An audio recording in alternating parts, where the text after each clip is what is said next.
Oh, hi there. Welcome to the program. My name is Mark Farzetta. This is the Farzy Show presented by MyBookie. MyBookie.ag. Lovely to have you along for the ride. We have Jeff Stoutland talking about Eagles minicamp, what exactly he's looking for in a right guard. And he names a name when it comes to an all-pro. Names a name, which is not an all-pro. A Pro Bowler here in Philadelphia at the right guard spot that he looks to model other right guards after. He also mentions a left tackle, a tackle in general, that he likes to model his tackles after. All good names, all really good names. One, future Hall of Famer. Another one, I'd say Hall of Fame talent. Didn't have a Hall of Fame career, but Hall of Fame talent. Very interesting conversation with Jeff Stoutland in the media yesterday at the NovaCare Complex. And then, did something else happen today that was like national? Oh, yeah, Rhys Hoskins returned to Citizens Bank Park yesterday. Rhys got, I thought, the perfect treatment. In all honesty, I thought it was perfect. It wasn't like to me, the biggest ovation that I've ever seen was Chase Utley's return. That was the biggest ovation. It was 90 seconds of just clapping. And I remember being there and just Philadelphia just pouring the love on Chase Utley. Jimmy Rollins got a great ovation. Shane Victorino got a great ovation. Ryan Howard, it always bothered me that Ryan Howard never got that. Like that really does suck that Ryan Howard never got that kind of moment. Because when he was done, unfortunately, he was done. Yeah, it was rough, but it was unfortunate. But to see those guys come back and have that kind of ovation and reception was wonderful. I was expecting Rhys Hoskins to kind of be a notch below that, a bunch of notches below Chase Utley, but notches below Jimmy Rollins and all that. And that's what he got. He got a 30-second standing ovation yesterday by my count, timing it on my phone as I watched it from home.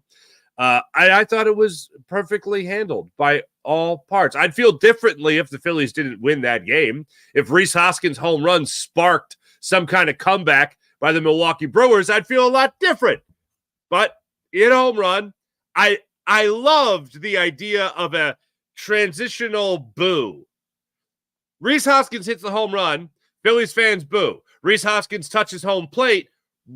Many Philly fans were giving standing ovations to Rhys Hoskins. They even covered it nationally on SportsCenter. And I was curious to see how they were going to handle it with Philadelphia. And, of course, I don't even remember what the anchor's name was at the time, but she said, of all people, Philly? And I'm like, did they already forget about Trey Turner last year?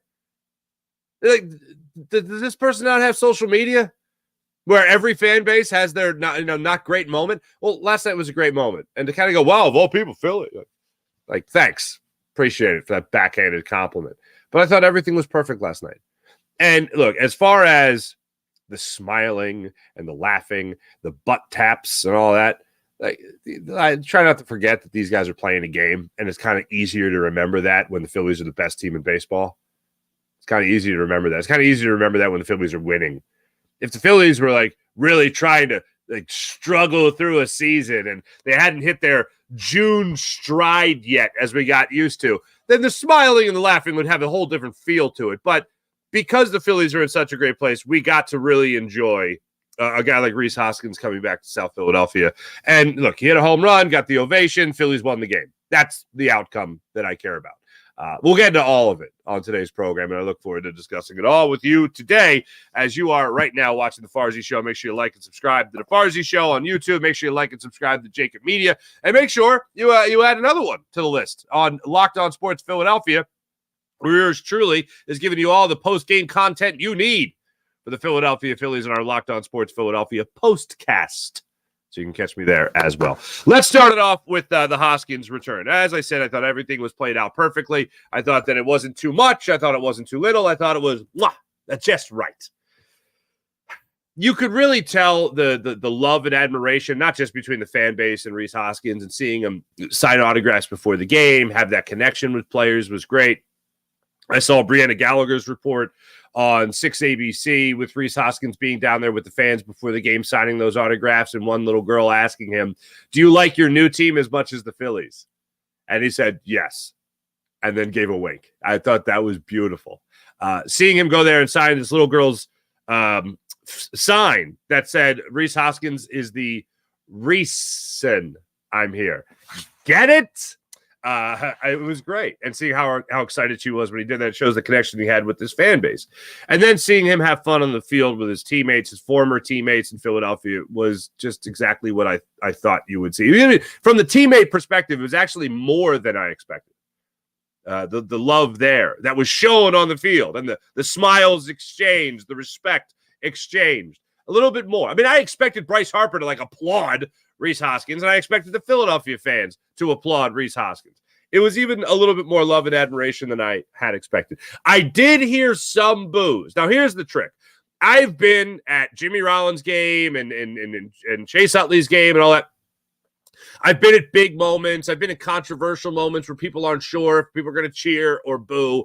And I've been in the building when people have been like, when it's been all cheers, and I've heard all these cheers and all that stuff. And then I've heard it from people that weren't at the game, like back home. I heard some boos coming through my TV, and that didn't come through if I was at the game. And being at home watching the game yesterday, I heard some boos come through the TV, and I always feel like the boos get exaggerated for whatever reason through the audio, through the TV, than the cheers. So I did hear some boos, but I would assume if I was there, it was all cheers, with the boos not coming through at all. But all in all, I thought it was a great moment for the Phillies. I thought it was a great moment for the Philadelphia fan base. And Rhys Hoskins, after the game, even said, this is courtesy NBC Sports Philadelphia, even said after the game that he went up to the plate with some tears in his eyes. Go up to the plate with tears in your eyes? Is it fair to say there might have been a few? Yeah, definitely was. I have to say that's a first for me, but I think I was able to reel it in a little bit, got it right into the at-bat. I guess something about competing against people that that makes you lock in a little bit. But also the guy on the mound's pretty good tonight, so you better do that or you're probably not going to have too much of a chance. Is there anything you can do to Certainly not going to have too much of a chance. Again, courtesy NBC Sports Philadelphia. The best moment by far wasn't even the ovation. The best moment was when Zach Wheeler walked Rhys Hoskins in the fifth inning. Rhys Hoskins then stole second. All right. There's a smile going from him to JT Realmuto. They're laughing it up. They're chucking it up, the old chuckle hut, right? And then Rhys Hoskins tries to score on a Perkins single up the middle. Johan Rojas made a perfect play. He charged the ball, fielded it perfectly, made a perfect throw to JT Realmuto at home.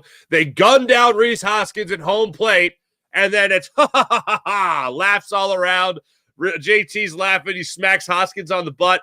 Hoskins reciprocates, smacks him on the butt. They're both laughing. I thought it was a great moment, especially because Rhys Hoskins was out. And the Phillies got the last laugh in that moment. The Phillies got the last laugh at the end of the game by winning the game. And, of course, even before then, Zach Wheeler, before he could put 7 scoreless in the books, Rhys Hoskins had to at least get him in his book with a home run to left field, his 10th of the season, and that's exactly what he did. He got a 2-1 fastball up in the zone, and Hoskins just did what Hoskins does with those pitches, which is belt him out of the ballpark, and that's exactly what he did. To say belt out of the ballpark might be a little extreme. It was in the petunias. It wasn't even in the first row in left field. It was in the petunias. I can't remember a time where the Philadelphia Phillies fan base booed a guy for hitting a home run, and then when he touched home plate, a standing ovation. It was cool. It was a very specific, very pinpoint boo and cheer. I loved it. As the game went on, of course, Phillies win it. And as for the game itself, I thought it was a couple of things. One, I will say, in regard to Zach Wheeler, home plate umpire Sean Barber. I thought it was really sweet. I thought it was really beautiful that home plate umpire Sean Barber did his Angel Hernandez tribute show last night in honor of the recently retired longtime MLB umpire. Sean Barber was garbage behind the plate last night. He got better. I don't know if between innings he went and looked at a tablet or a Surface, whatever, an iPad, and was like, God, I'm trash tonight. I better, call balls and strikes accurately as opposed to just taking my best guess. But what came to mind last night was he's doing an Angel Hernandez tribute show. This is great. That's what it was like. He was seeing legends in concert. Angel Hernandez. That's what he was. There was one at bat. Yelich was one of them. and I want to say Ortiz at bat in the third inning. Bowers leads off the third inning with a single to right field. Ortiz steps up. There's a ball that is not outside, not painting the corner. No, down the chute, essentially, on the outside quarter, not corner, quarter of the, like, got all the plate. Ball. Then another pitch. Top of the zone, well inside the strike zone. Ball. Even Zach Wheeler on the mound, who, sometimes shows a little emotion, showed more emotion about a bad call than I have seen in quite some time from him. Put his head back. You can see him roll his eyes a little bit, kind of kick the mound a little bit, just like, what am I going to do with this guy? And then Ortiz goes up there, ends up working a walk. Perkins gets a single. So now all of a sudden you got the bases loaded. You're thinking, all right, the Phillies are already in a two-run lead at this point. It's 2-0 going into that top of the third inning. Now you got a bases loaded, no out situation. Brace yourself, something's going to happen. And something did happen. Bases loaded, no outs. Terang steps up. Zach Wheeler gets him to ground into the patented 1-2-3 double play. Zach Wheeler, how great he was last night, he spiked it to JT Realmuto, threw it in the dirt to JT, who was covering home, throws it to JT. JT picks it. As he's picking it and falling to the ground, he fires to Bryce Harper at first base for the second out of the double play. All of a sudden, you go from bases loaded, nobody out, to runner on second and third with 2 outs. He could see his way out of it. John Kruk even said, I could see a strikeout, then double play here. Well, you got it in the reverse, because after he got that 1-2-3 double play, he was able to get Contreras to strike out on a sinker up in the zone. And when he look throughout his strikeouts tonight, Zach Wheeler, he was using everything. Fastball, sinker, that was working for him. Fastball and sinker was the two-seamer and the four-seamer were working pretty well for him last night. Splitter he used a little bit last night as well, but he was just really keeping batters guessing throughout the game. And I love the pitch counts when it comes to the 11-pitch first inning. You see him go out there. It was a 14-pitch second inning. He had a real quick inning. I believe it was in the top of the fourth inning. Yeah, he struck out Yelich on the high sinker, got Adames to strike out on a fastball inside, and then got Frelick to ground out to Bryce Harper at first. That was a quick inning for him in the fourth. Really just a dominant performance from Zach Wheeler, and it should have been even more dominant, potentially even pitch into the eighth inning if you had a decent umpire in the first 5 innings of the game. After really the fourth inning is when you started to see Sean Barber start to realize, oh yeah, wait, hold on a second, I got to be better at this. As the game went on, the 7th inning showed some struggles from Wheeler. That's when Adames flew out to right field, little warning track power right there. Castellanos made the catch right in front of the wall. He got Frelick to ground out to first again. And with 2 outs, Hoskins stepped up there and hit the 2-1 fastball out of the park for a 3-1 game at that point. And then Bowers worked the walk, and Ortiz grounded out to short. Both those at-bats were 3-2 counts. Both those at-bats went full. And Wheeler went from 91 pitches at the start of the 7th inning to 114 for the game. He was done after that. The Phillies will have more rest for him as they, after this series, travel to London town. And they get a couple of more days off in between during all of it. And then I think he's back on the bump in Boston. But yeah, all in all, great performance there by Zach Wheeler. When it comes to the rest of this team, I still can't believe it. The amount of times you have seen the bottom of the order go out there and simply be dominant. And last night, who's the next man up? We've been talking about it all season long when it comes to this Phillies team. Who's the next man up? Trey Turner goes down, and Edmundo Sosa steps up. Yeah, Bryce Harper get off to a little bit of a rocky start. Alec Boehm's hitting the cover off the ball. Alec Boehm cools down a little bit. Then all of a sudden, I'm sorry, what? David Dahl? What? A guy who hasn't played in the big leagues in 14 months steps up to the plate in this game, goes 2 for 3 with a home run. That's the magic of this Phillies team. Edmundo Sosa gets an RBI single. Johan Rojas has driven in 4 RBIs in the last 6 games. Like, that's not Hall of Fame numbers, but for Johan Rojas, that's pretty incredible. Making great plays in the outfield again. Did it last night for Taijuan Walker. Did it tonight, or did it yesterday when he threw out Rhys Hoskins for Zach Wheeler. It was great. Another RBI single for him. The bottom of the lineup guys are the ones that have been the difference makers in the season. And I've said this before, but it's worth saying again. The difference in this season from oh my God, an incredible historical start for the Phillies, and the Phillies are off to a good start this year. That's good. The difference between historical start and the difference between they're off to a good start is what the bottom of the order guys are doing. Because Kyle Schwarber's going to get his, Bryce Harper's going to get his, JT Realmuto's going to get his, all that. Alec Boehm's going to get his. But if the other guys aren't stepping up for you to provide those clutch hits, David Dahl doesn't get called up yesterday to the Phillies big league organization, doesn't get back in the major leagues for the first time in over a year. You don't get that home run yesterday from him. You don't get that single from him yesterday. You don't get solid left field play from him yesterday. And Mundo Sosa isn't here. You're not getting this historical start to the season. Help carry the team for over a month. Like, you're not getting those wins. It's insane to see how the bottom of the order guys have been performing at such a high level this year. And yesterday was no exception of that. It was exactly that playing out. And you continue to see it from Rojas, from Sosa. You saw it yesterday from David Dahl. It was great. A couple other things from yesterday's game that I really liked. One was that second inning, they did the reverse, the opener in yesterday's game with Koenig. He started yesterday for the Brewers. Then they went to Wilson for a handful of innings. But in that second inning, after a 5-pitch first inning, Boehm started off lining out to center field. Stott got a single to center. Another hit for Bryson Stott. Love that. Castellanos grounded into the fielder's choice. Stott was out at second. Then Dahl steps up with a single to right field. Castellanos goes to third. Sosa brings him home with a single to left. Castellanos scores on that. Rojas then gets the RBI single to center field. Dahl scores on that. Kyle Schwarber flies out to left field to end the inning. 25 pitch after a 5-pitch first inning. It was a 25-pitch second inning.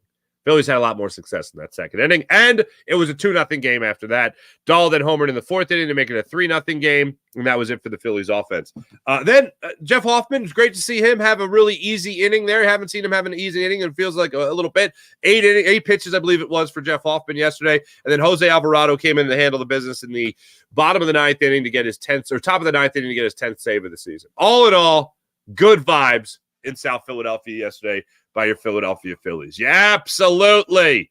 Love to see it. And now when you look at the standings in Major League Baseball, the Phillies, let's keep this in mind. The Cardinals came to town, hottest team in the National League, winning 8 of 10. Milwaukee Brewers came to town, a first-place team, winning 8 of 10. Hottest team in the National League after the Phillies pushed the Cardinals aside with that title. Phillies win today with Christopher Sanchez on the hill. Phillies will again extinguish the hottest team in the National League in a 10-game span, that is. But now with the Phillies winning last night, Braves are 7 games behind the Phillies in the NL East. Keep on building that lead, baby. Keep on building that lead. Phillies also got up to over 100 runs in differential. Still the only team that has more than them is the New York Yankees, who now share the same record as the Phillies, 42-19 on the season. Those are the only 2 teams in all of baseball with over 40 wins on the season to this point. Not too shabby. Would love to get your take on Rhys Hoskins, and I've said this has been my stance on Rhys Hoskins pretty much forever. The reason a guy like him got so much love last night, like Rhys Hoskins' first year, his first exposure in Major League Baseball, when he came up and he hit 11 home runs in 18 games. Hit 18 home runs in his rookie year in a 2-month stretch.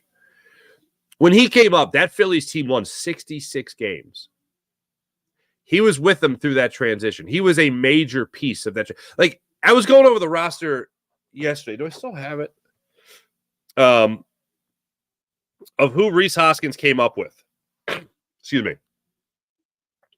Cameron Rupp, Tommy Joseph, Cesar Hernandez, Michael Franco, Aaron Altair, Nick Williams, Andrew Knapp, Jorge Alfaro, Brock Stassi, J.P. Crawford. These are the guys. The pitching staff was anchored by Jeremy Hellickson, and a 24-year-old Aaron Nola. Nick Pivetta, Ben Lively, Jake Thompson was supposed to be like the next big thing. Clay Buchholz was on that team. Like, listen to these. Odubel Herrera was still, playing. And he continued to play. It wasn't like a long time ago. But those are the names. That's what Rhys Hoskins came into the league with. Like, when he came into the league, that was the Phillies. He took them by storm. The incredible power and all that stuff. And I know everyone, 50 home runs a year for the next 10 years. No, that was never realistic. But he was the first piece as a position player to be the turning of the page. And they added guys around him. And not that he was ever the focal point, like best player on the team or anything like that. But you came up with Pete McCannon, and then there was the Gabe Kapler. And then obviously Joe Girardi to Rob Thompson. And the 6-7 years he was here, 7 years, that he was here, you saw the transition to the Phillies come back to relevancy. And Rhys Hoskins was the first everyday player you could really go, oh, wow, maybe the Phillies have something here. And for him to be as respected and loved in the clubhouse and to be a leader through that whole transition and just be a great clubhouse guy at the same time. And I still feel that if they didn't mess with him with so many different managers and so many different coaches and so many hitting coaches, that I feel like he would have been a lot more productive while he was here in Philadelphia. And I don't think you would see that like 239 batting average. You'd see more of the 275, 270 batting average from Rhys Hoskins in his time here with 30-plus home runs, 35, maybe 40. Because I thought that talent was there. But, no, walks are great. That's what you need. You need walks. Not so sure about that. Going from first to the outfield, moving around the lineup a little bit. I thought he was a consummate professional with this team and a great leader, and this team really respected him. Even last year, when this Phillies team was on their run to make it to within a win of going to the World Series in back-to-back years, you saw how much they respected him, and I felt horrible for him that he blew out his knee in spring training and couldn't play. Last game of spring training. And then, of course, let's face it, the Phillies upgraded at first base, obviously with Bryce Harper. But all in all, that's why I respect Rhys Hoskins, and that's why I think he deserved everything that he got yesterday. Still would have rather not hit a home run, but the Phillies won, so hey, it is what it is. Let's talk about your Philadelphia Eagles. Philadelphia Eagles start running around on the field for mandatory minicamp today. A number of coaches spoke yesterday, including Jeff Stoutland and defensive line coach Clint Hurt. I really enjoyed listening to the coaches yesterday, especially Stout and especially Clint Hurt. Jeff Stoutland revealed a couple of things yesterday that I thought were really interesting. One, the type of guard he's looking for. Like he mentions a prototype. That's a player you guys all remember. He also referenced a prototype when it came to the tackle position, and it's a player you guys all remember. He also talked about life after Jason Kelsey, and he talked about what he's looking for from Tyler Steen right now at the right guard spot. So we'll get into all that right now when it comes to the Eagles coaches addressing the media yesterday. First, as they turned the page on Jason Kelsey, one of the things Jeff Stoutland talked about was how he wants to get everybody, all 5 starters, in cohesion as much as possible. Reading each other's minds, in essence, before the season starts. And that starts at OTAs. That kicks it up to another gear when it comes to minicamp, and obviously goes to a whole new level when you're at training camp. He referred to it as, what was the I want to make sure the 5 gears.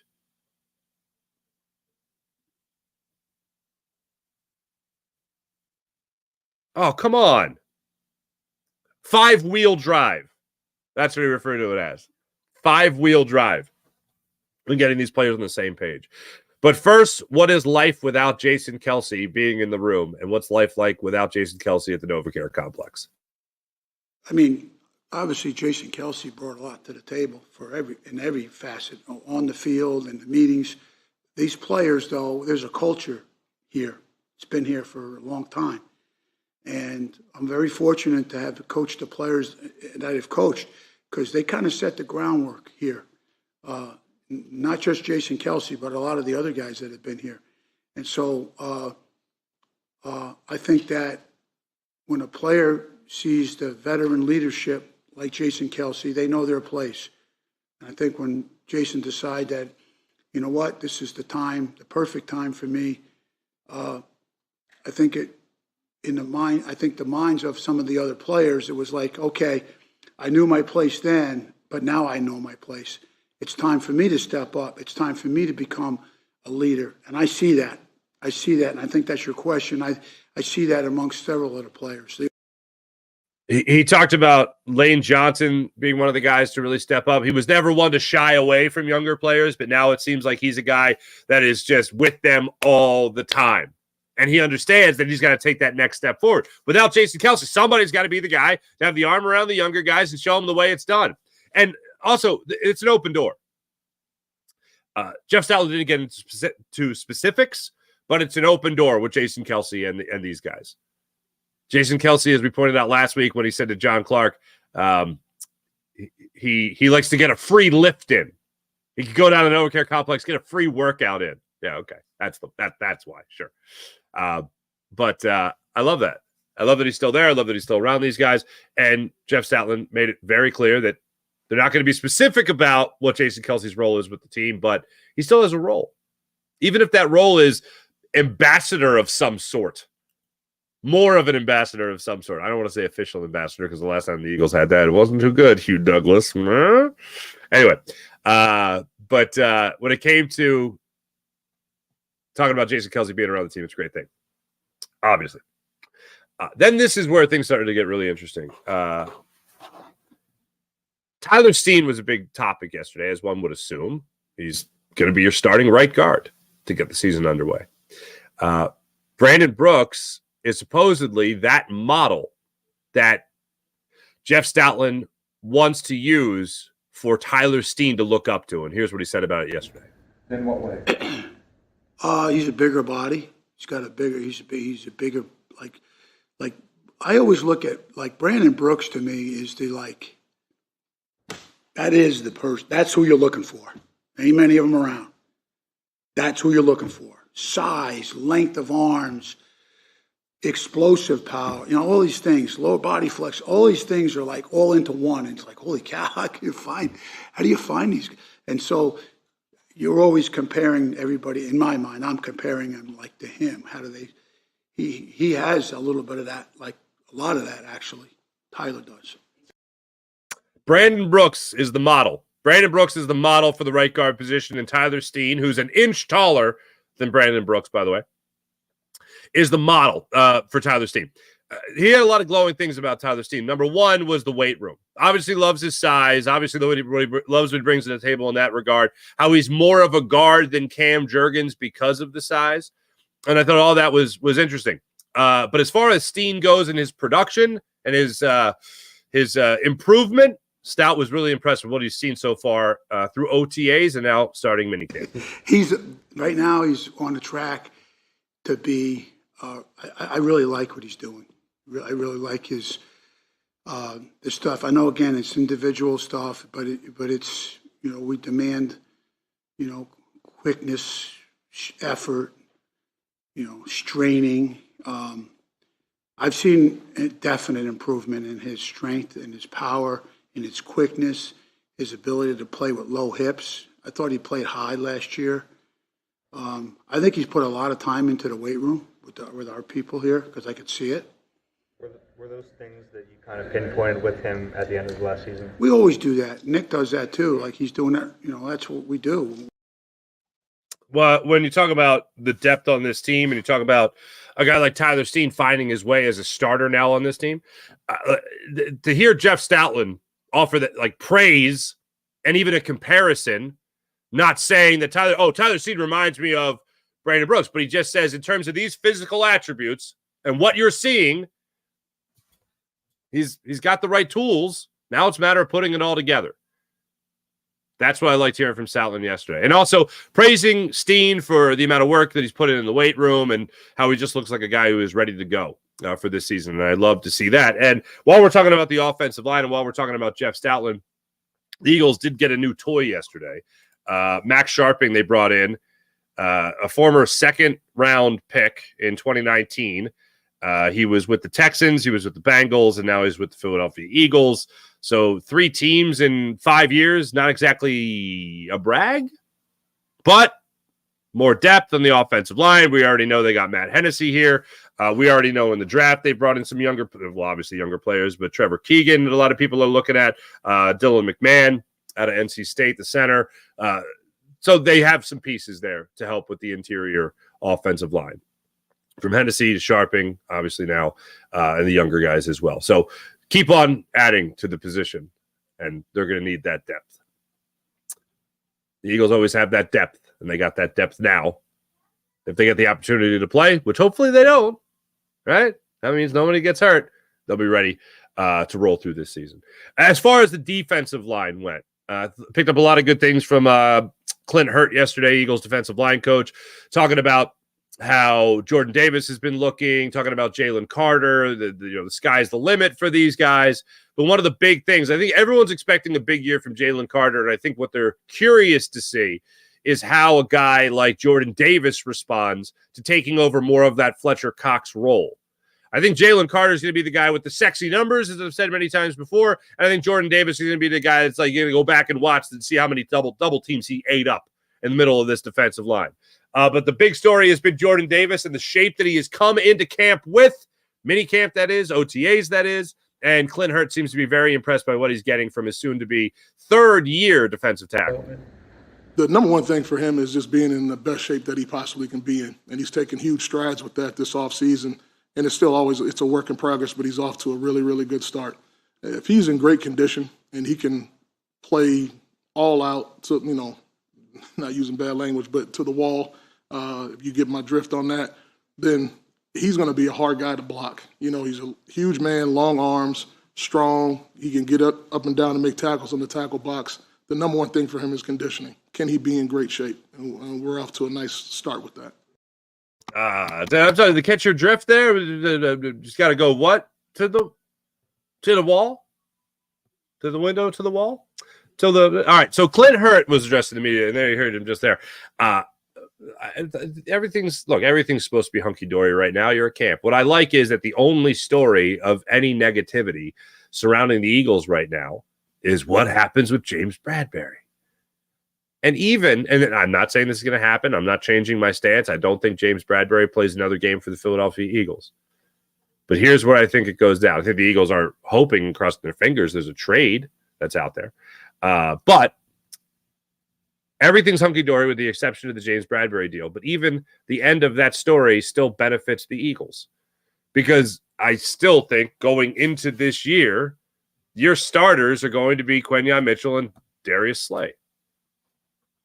I like that. I love that, as a matter of fact. So for me, however the James Bradberry story ends, what's going to end with the Eagles spending a little less money? Or still having to eat money. Excuse me. The Eagles eating a little less money? Okay. All right, fine. Is it still James Bradberry's not here and Quentin Mitchell and Darius Slay? Those are your guys? Those are the guys? Those are the guys that are making things happen? Okay. I'm fine with that. As long as that's the way this story ends. All right, great. Eagles, as we pointed out yesterday, thank you, Sean Kilrain, and I know it got reiterated throughout the media yesterday. Eagles have the 8th most cap space of any team in the NFL. Let's think about this for a second. Howie Roseman re-signed A.J. Brown this offseason. Howie Roseman extended Devontae Smith. Howie Roseman extended Jordan Mailata. Howie Roseman extended and gave Landon Dickerson the huge mega deal for a guard, right? All this happened. Signed Saquon Barkley. Let's not leave that out. And the Eagles still are in the top 10 cap space? Whatever he's doing is illegal. Like, there's no way that Howie Roseman is doing anything by the book. Like, there's no way that this is fair in any way, shape, or form. Oh, wait, hold on a second. And arguably the best corner in the draft fell to him at 22? Howie Roseman is the puppet master. And he's just like having the rest of the NFL dance on his strings. This shouldn't happen. And yet it's happened. This is bonkers to me. If you'd say, let's just say this for instance, okay? Let's just make it the Cowboys, just for funsies. If the Cowboys added Saquon Barkley. Let's just say that Devontae Smith, let's live in this horrible universe where Devontae Smith and A.J. Brown are playing for the Cowboys. And they re-sign those players, re-up them, bring back their offensive line.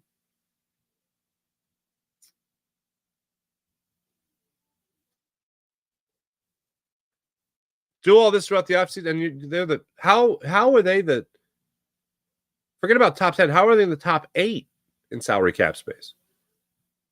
How is that possible? How is that legal? Oh, and you signed Bryce Huff, too. How dare I forget him? This is insane. This is absolutely insane. And I was thinking about it yesterday. You have all this space after all these ads, after all these additions, after all these re-signings. And then you're talking about Justin Jefferson getting his deal. And then you're talking about CeeDee Lamb being the next man up. Yeah, bargain discount with Devontae Smith. The Eagles set the market. It's the smart thing to do. And how he's done all this and still maintaining top 8 in cap space. That's flexibility, baby. That's flexibility. Pretty insane. What did I hear yesterday? The secondary coach, I think, was addressing the media yesterday. James Bradbury has been in contact with the team. See if he shows up today. I would assume he does show up. I still don't think he starts the season with the team. Very simple. Hey, let me tell you about MyBookie. MyBookie.ag. You want to have some fun? You can use MyBookie to bet on all that there is to bet on in the world of sports. Also the world of politics. Also the world of television. It's all on the books on MyBookie. MyBookie.ag. Download the app, create an account, use promo code Farzy, and have all the fun you need with MyBookie. MyBookie.ag. NBA postseason. Finals getting underway. Thursday. 6.5-point favorites to the Boston Celtics against the Dallas Mavericks. You got that going on. NHL Stanley Cup Finals as well. World of baseball you can bet on all on MyBookie, MyBookie.ag. Download the app, create an account, use promo code Farzy. Take advantage of all they have to offer at MyBookie, MyBookie.ag. How about the Gametime app? Want to go to the game? Gametime app has you covered. Download the app. Create an account, use promo code Farzy, get $20 off your first purchase on the Gametime app with promo code Farzy. You want to go to the Phillies game? Want to go down the night? Want to cheer on Rhys Hoskins before his first at bat? Then boo him when he hits a home run and then cheer him when he touches home plate? You can do that by using the Gametime app. Or, if you just want to go down and watch Phillies win, you can do that as well. All available on the Gametime app. Download the app, create an account, use promo code Farzy, get $20 off your first purchase. It's not just for sports. You want to go to the concert, you want to go to the comedy show, Gametime app has you covered. They have last-minute ticket deals, zone ticket deals. They have ticket deals even for an hour after the event starts for huge savings. You might miss the opening act, the middle, whatever the case might be. But the Gametime app has you covered for great discounts. So you see that headliner on the Gametime app. Download the Gametime app, create an account, use promo code Farzy, get $20 off your first purchase. And also, don't forget about the Gametime guarantee. If you find tickets in the same section and row for less money elsewhere, Gametime will refund your account 110% of the difference. That is the Gametime guarantee. Gametime app, download to your phone. Use promo code Farzy for $20 off your first purchase.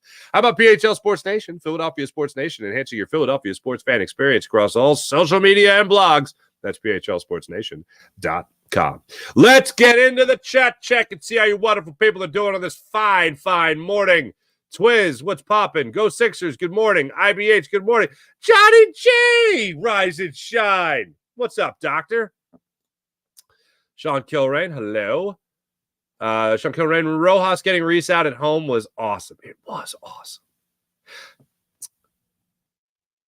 I said this yesterday after the Phillies lost, but they really do have me in my feels. Like, the last time I have watched games with this much fun and excitement, really, in all honesty, was the 2004 Philadelphia Eagles. T.O. was here, and it was like, this team's got it.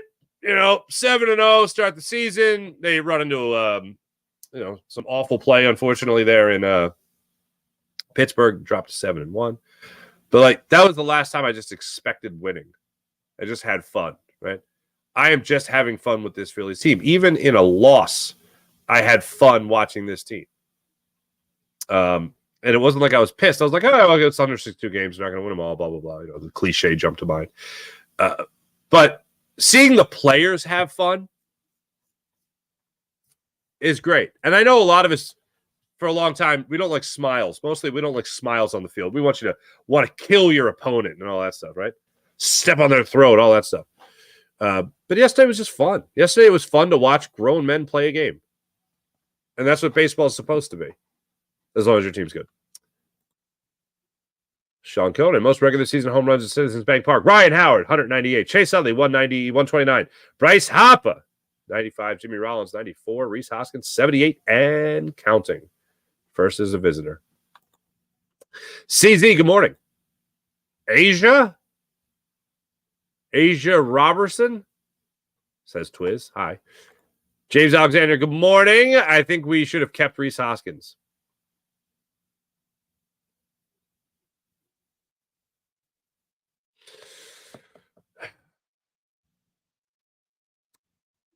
He was not a good first baseman. He was really not a good left fielder. I like Marsh. Not going to have the pop that Rhys Hoskins has. I could see Rhys Hoskins coming back to Philly as like that Whit Merrifield guy, you know, but better. But I think the Phillies made the right move. Asia, where you been? In Asia. No, I was kidding. What's up? Good morning. Go Sixers. Harper is better than Hoskins. Absolutely. Morning, Fart. Thank you, Daz. Appreciate you. What a great game. One of the most fun games of the year. Absolutely. David Dahl actually pretty good in Colorado. He was good. He was an all-star in Colorado. I was like played in 2021, played in 2023. Then the Phillies signed into a minor league deal or a two-way deal, minor league deal. Was in spring training. And yeah, Phillies signed a former all-star. That was the headline. Hopefully he could put it together, and he'd been putting it together at the minor leagues. And now he got an opportunity at the big leagues. Great baseball story. That's really the one thing that we're kind of missing this year is that minor league story. And not that David Dahl is he's coming up through the organization and all that stuff. No, he was an all-star in Colorado.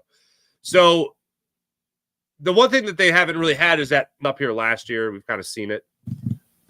I like this story. It's the next good chapter of the book. April. Good morning, April. Love seeing the warm welcome for Rhys. Absolutely. Dahl, 2 years in Colorado, batted over 300, over 15 home runs. Not a bum. He is not a bum. Oh, thank you, Go Sixers. Plug in the Locked On Sports Philadelphia YouTube channel and Locked On Phillies postcast with yours truly. Oh, just wait.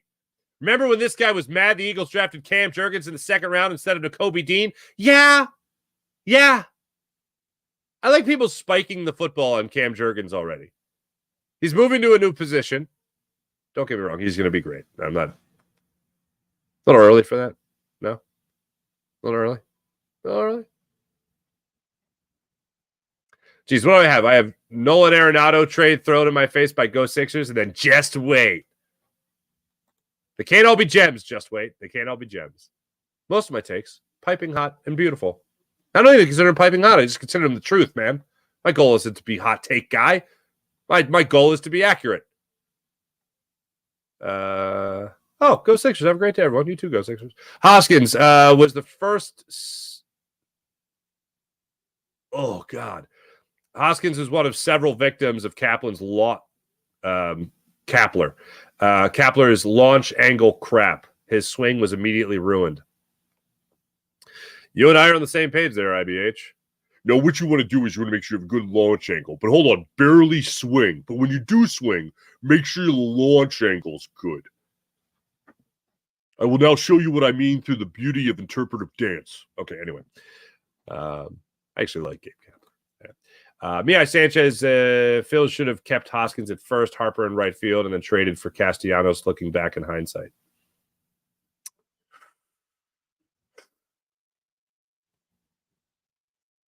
I mean, Harper is going to be they even said it on the broadcast last night, which I was a little surprised. T-Mac pointed it out.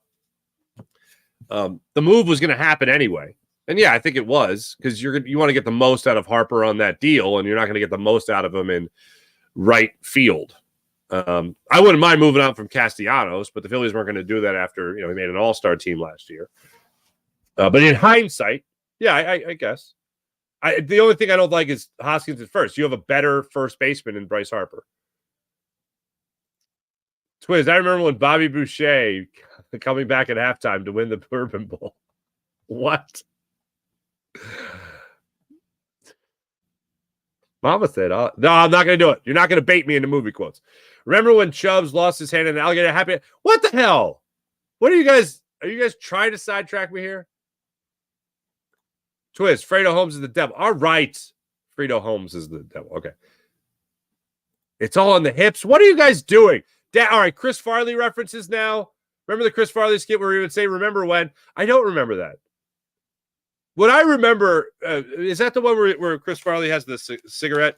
And he's like, so I says to the guy, I says to the guy, hold on, listen, I says to the guy, I says, hold on, I says to the guy. Is that the one? I don't remember when. Are you talking about the Chris Farley show? Where he says, maybe that's what you're talking about, when he says to Paul McCartney, do you remember when you were with the Beatles? Oh, yes, Chris, I do. It was awesome.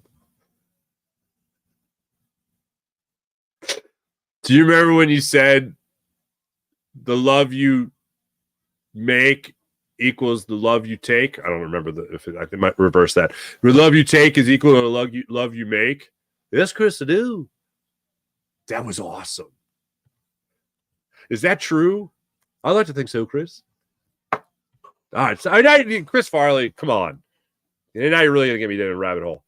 Twiz, we're all laughing our ass off. Hugh catching straight. What's up, T-bro? Hugh catching strays on Hugh's day.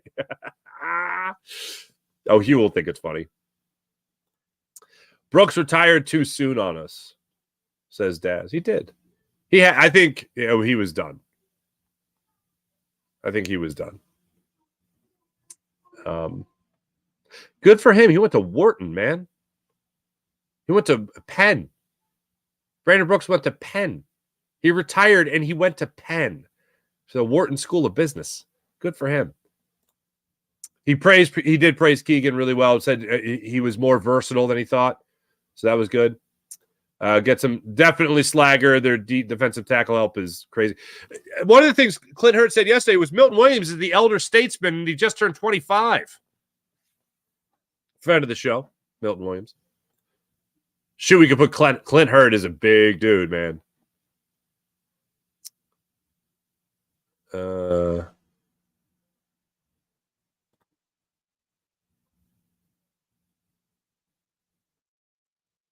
Wait, what? Guys, I'd love to be that big for a day. I would walk around smacking protein shakes out of bodybuilders' hands at the gym. Nice smoothie. Boom. See, my Gabe Kapler voice came back for that, too. Dev's got a question. What's up, Dev? What's popping? Farzy, would you be okay with Isaiah Rodgers got the start over Mitchell? No. And they brought Mitchell along slow? No. Potentially taking over the middle? No. Or if one goes down? No. Look, I don't think Isaiah Rodgers is that good. Isaiah Rodgers could be better than James Bradbury. The Eagles could have added Isaiah Rodgers and Quentin Mitchell as two corners that are better than James Bradbury.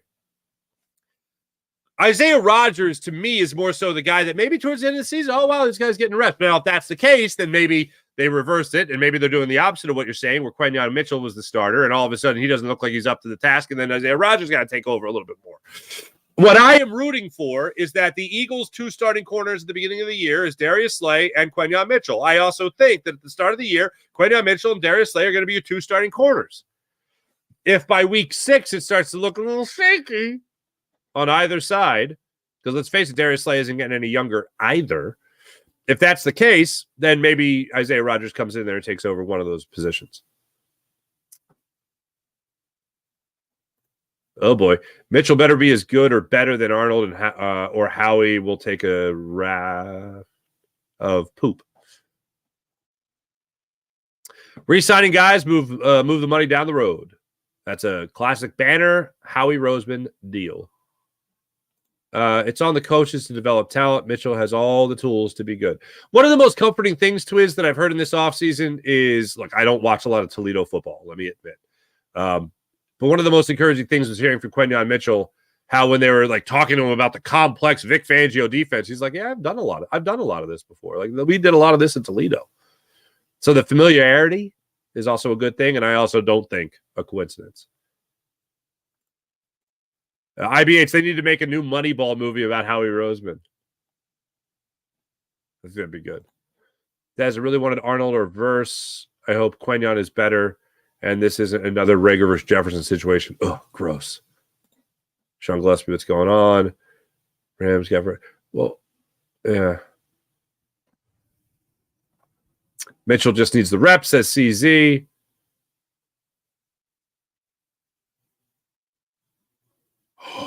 Twiz. Our defense is already suspect. Cut the Band-Aid off and start Rodgers and Mitchell.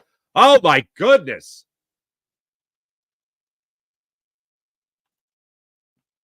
Daz, Rieger, Combine stud, smaller school at the time. Justin Jefferson, LSU star, championship team. It was an obvious pick. Quenyon, Combine stud. Arnold showed at Alabama. Comparison will always be there. Ugh, absolutely.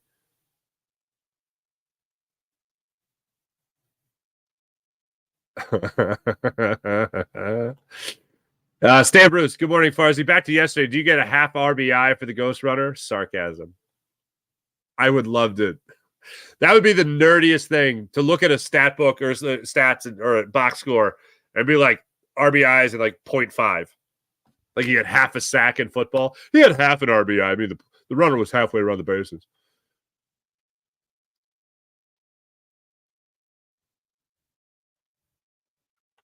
Come on, Farzy. The Phillies' 103-win season was like this. You never thought they were going to out of a game, but close. But close the deal this time. It's like, yeah, the 102-win season was, well, yeah, it was similar to this. I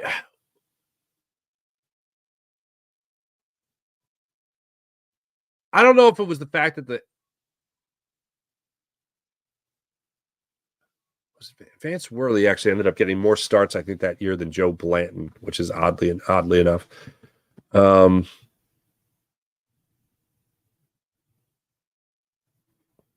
I don't know. Maybe that year was just more expected, and this great start is it? I don't know what it is. 100. I don't know. I have to go. I don't know. I have a different feeling with this team. It was great. It's up there. You're not wrong, Slagger. I'll have to go. I'll tell you what. I'll go back and look at 2011 is when they won 102 games. I'll go back and look at it and try to get back in my feels. But there was something about that season. It might have been Ryan Howard's dip in production.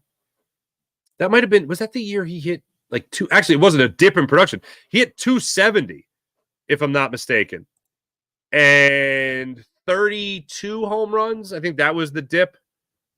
All right, it's going to bother me. I'm doing this now. Yeah.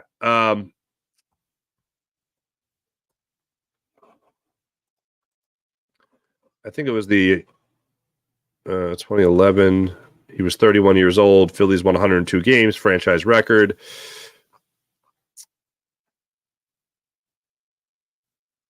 Ryan Howard, 33 home runs. He had 253. That wasn't the 270 year. 346 on base percentage, 116 RBIs. Utley only played 103 games that year. Rollins, 142.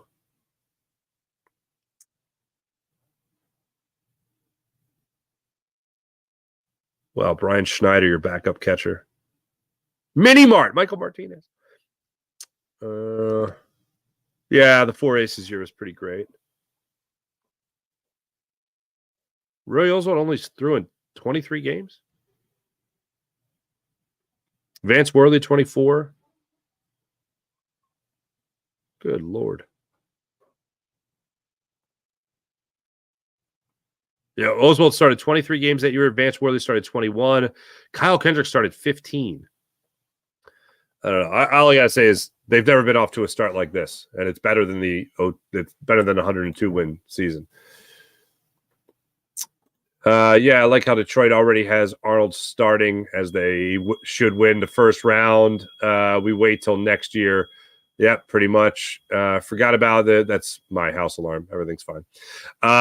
Would Rhys be better than?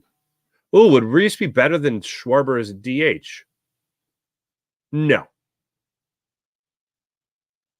No, because both would be about more so on base percentage, I think. And Hoskins isn't hitting, 40 or 50 home runs. And I think Schwarber has that ability. He does have to get hot. He's only on pace for like 30 home runs this year.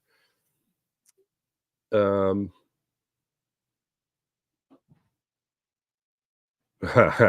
I remember you talking about the home plate umpire last night. I said it must have attended the school of Hernandez for calling balls and strikes. Pretty much.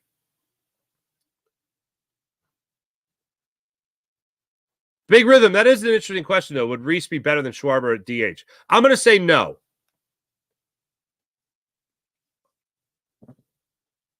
Off the rails, Farzy, always the best? Yeah. Wait, these Smitty sorry-ass Eagles. What?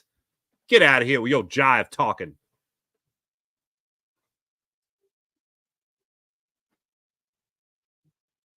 Ooh, Fat Mac Philly. Bradbury will start this year. Holy Stromboli. That's a hot take. Woody Buzz, 2011 Phillies lost to the Redbirds in the first round. Yes, they did. They had a horrible.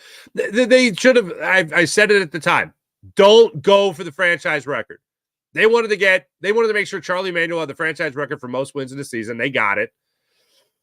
They also wanted to make sure they were on the team that had the most wins in franchise history for a franchise that's been around since 1883. But that in winning and beating the Braves, that allowed the Cardinals into the playoffs, and then the Phillies lost to the Cardinals. Good times. Oh, is Crowley not a four aces guy there, Daz? We got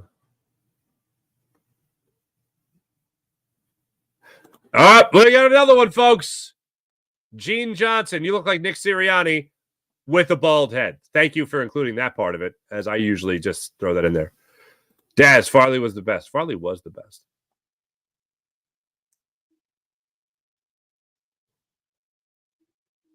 Oh, the Kapler impression is number one. Thank you. You guys are the best. Off the rails, Farzy. Yeah, you guys know I'm too easy to get sidetracked. Too easy. Yeah.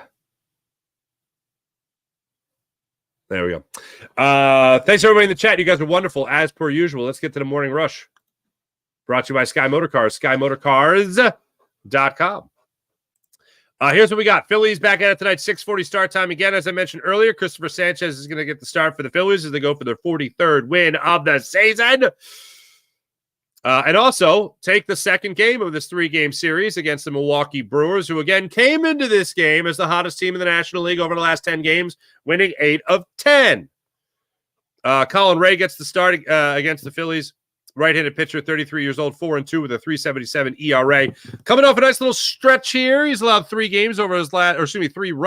earned runs over his last 2 starts, going 5 2/3 against the Boston Red Sox in a 6-3 victory, allowing 2 runs, both earned on 3 hits. Then he allowed just 1 run on 5 hits against the Chicago Cubs. That 1 run was a home run. That was a 6-4 win against the Cubs. So that's who's going for the Phillies and the Brewers tonight. Again, 6:40 start time. Thanks for watching. Thanks for listening. Make sure you guys hit like and subscribe on the Locked On Sports Philadelphia YouTube channel for your Locked On Phillies postcast with yours truly. Make sure you guys hit like and subscribe on the Farzy Show YouTube channel. And, of course, make sure you guys hit like and subscribe on the Jacob Media YouTube channel as well. Coming up at 8 o'clock, you got Birds 365 with your man John McMullen and Xander Krause as well. See you guys tonight on Locked On Sports Philadelphia for your postcast on the Phils. See you guys tomorrow morning as well when we talk about what the Eagles had going on out there at minicamp at the NovaCare Complex today. See you guys tonight and tomorrow morning.